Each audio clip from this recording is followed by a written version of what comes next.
dib u dayactirka xarunta wasaaradda shaqada iyo arrimaha bulshada ayaa waxaa ka soo qayb galay madaxweynaha jamhuuriyadda federaalk ee Soomaaliya, wasiirada wasaaradaha shaqada, howlaha guud, maamulka degmada Shangaani iyo saraakiil ka kala socotay hay'adaha dawladda. Gudoomiyaha degmada Shangaani Axmed Xasan Yalaxow ayaa sheegay in dib u dhiska hay'adaha dawladda ay qayb ka tahay dib u soo celinta bilicda magaalada iyo horumarkeeda.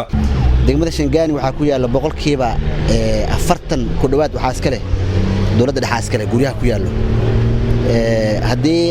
aan helno dawladda dhexe inay xarumaheeda ee dayactirato waxaa ku xigsan doono shacabka inay ku daydaan ay kana dayactirtaan bilicdi degmada dib u soo noqoto degmada Shangaani waxa waaye waa degmo yar laakiin muggeeda oo weyn yahay. wasiirka wasaaradda howlaha guud iyo dib u dhiska dalka injineer Saalax Sheekh Cusmaan oo ka hadlay goobta ayaa tilmaamay in ay tahay talaabo ku aadan hufnaanta iyo maamul wanaaga ay xukuumaddu ku talaabsatay in xarunta wasaaradda shaqada shaqaalaha la dhaqaatigo macadeen waxa iskala wasiirka oo aad ugu shaqeeyay waan ugu mahadcelinaynaa hawsha weyn oo qabtay waxay ka mid tahay maamul wanaaga dawladda ka mid tahay waxay ka mid tahay waxqabadka dawladda ka mid tahay wasaaradda haddii atirkooda soo bilowday way horumarkan soo bilowday way ummadda Soomaaliyeed waxaan ka codsanayaa in qayb ay ka qaataan horumarka wadanka iyo soo celinta karaamada ummadda. wasiirka wasaaradda shaqada iyo arrimaha bulshada mudane Cabdiwali Ibraahim Sheekh Mudey ayaa sheegay in dib u dayactirka xarunta wasaaradda shaqada arrimaha bulshada ay tahay soo celinta halkii laga maamulayay shaqaalaha Soomaaliyeed waxaana qayb ka qaatay dayactirkan dhammaan shaqaalaha wasaaradda shaqada iyo arrimaha bulshada. waxaan taaganahay xarunta wasaaradda shaqada iyo arrimaha bulshada aan taaganahay waa dareemi kartaan 24 sano kadib in maanta madaxweynaha jamhuuriyadda intuu yimaado oo wasaaradii dhagax dhigo si dib loogu habeeyo taasna faa'iido ay leedahay waa garan karnaa yani shaqaalihii ummadda Soomaaliyeed meeshii laga hagi jiray maamulkeeda waaye meeshan waa garan kartaan Raaskambooni ilaa Looyacadde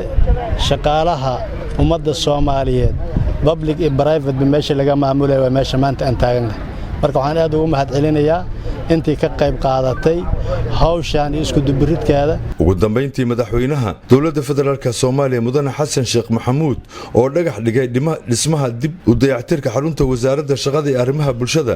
ayaa ugu baaqay in dhammaan hay'adaha kale ee dawladda ay ku daysadaan mas'uuliyiinta wasaaradda shaqada iyo arrimaha bulshada oo ay hay'ad walbana dib u dayactirto xarumaheedii kana qayb qaadato mashruuca dhiso dalkaaga. arintan maanta muxuu ahay wasaaradda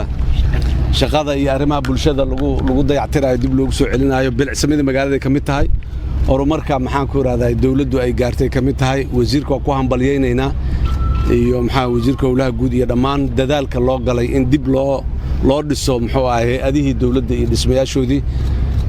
shaqadii wasaaradahana waa qayb weyn ay ka tahay bilicda magaaladana dabcan qayb weyn ay ka tahay marka waa u hambalyeynayna wasiirka iyo intii la garab gashayba wasaaradaha kalena sidoo kale ayaan rajaynaynaa in dhammaantood ayagana midba maalin aan sidaan oo kale aan ugu xafladayno waa mahadsantiin macal wasiir. xilliyadii ugu dambeysay waxaa isu soo tarayay dib u dhiska xarumaha hay'adaha dawladda taas oo qayb ka ah mashruuca dhiso dalkaaga.